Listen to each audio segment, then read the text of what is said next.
আমাদের জীবনে অর্থ সবারই প্রয়োজন, কিন্তু হাজার চেষ্টা করেও প্রয়োজন অনুযায়ী টাকা রোজগার করতে আমরা অনেকেই পারি না। আবার অনেকে যথেষ্ট উপার্জন করলেও তা ধরে রাখতে পারেন না। অর্থের টানাপোড়েনের জন্য জীবনে নানা কষ্ট দেখা দিতে শুরু করে। এখানে আমরা জ্যোতিষশাস্ত্র অনুসারে কয়েকটি সহজ উপায়ের কথা জানালাম। এই পদ্ধতিগুলি মেনে চললে অর্থ উপার্জন ও সঞ্চয় করতে সক্ষম হবেন আপনিও। দেখে নিন মা লক্ষ্মীকে তুষ্ট করে কিভাবে নিজের আর্থিক পরিস্থিতি বদলে নেবেন।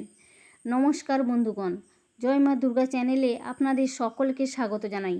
আশা করি সকলেই ভগবান শ্রীকৃষ্ণের কৃপায় খুব ভালো রয়েছেন। চলুন তাহলে আজকের ভিডিওর মূল আলোচনাটি এবার শুরু করি। অর্থের দেবী মা লক্ষ্মীকে সন্তুষ্ট করতে পারলে অর্থকষ্ট দূর হয়।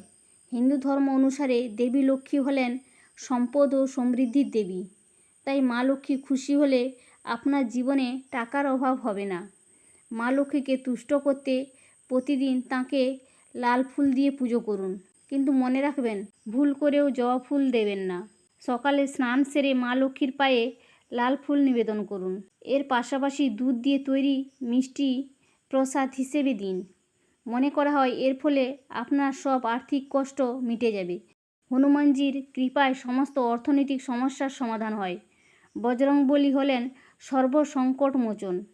তাঁকে অশ্বত্থ পাতা নিবেদন করে পুজো করলে তাঁর আশীর্বাদ লাভ করা যায়। অশ্বত্থ পাতার উপরে অবশ্যই কোনো মিষ্টির দ্রব্য রাখুন। এই কাজ নিয়মিত করলে আপনি আচমকা প্রচুর অর্থ লাভ করবেন। তবে মনে রাখবেন, যে অশ্বত্থ পাতা হনুমানজিকে নিবেদন করবেন তাতে রাম নাম অবশ্যই লিখিয়ে দেবেন। গোলমরিচের জাদুকরি টোটকায় অর্থ সম্পদ বৃদ্ধি হয়।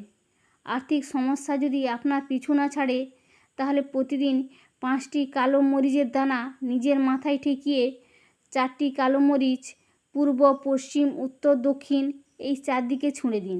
আর 5ম দানাটি আকাশের দিকে ছুঁড়ে দিন।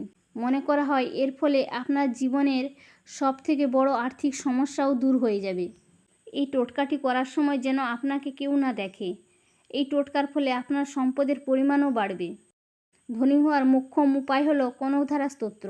প্রতিটি মানুষই জীবনে ধনী হওয়ার ইচ্ছে পোষণ করেন।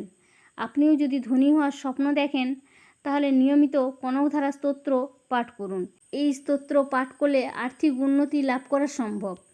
যদি প্রতিদিন এই স্তোত্র পাঠ করতে না পারেন, তাহলে অন্তত প্রতি শুক্রবার কনকধারা স্তোত্র পাঠ করুন।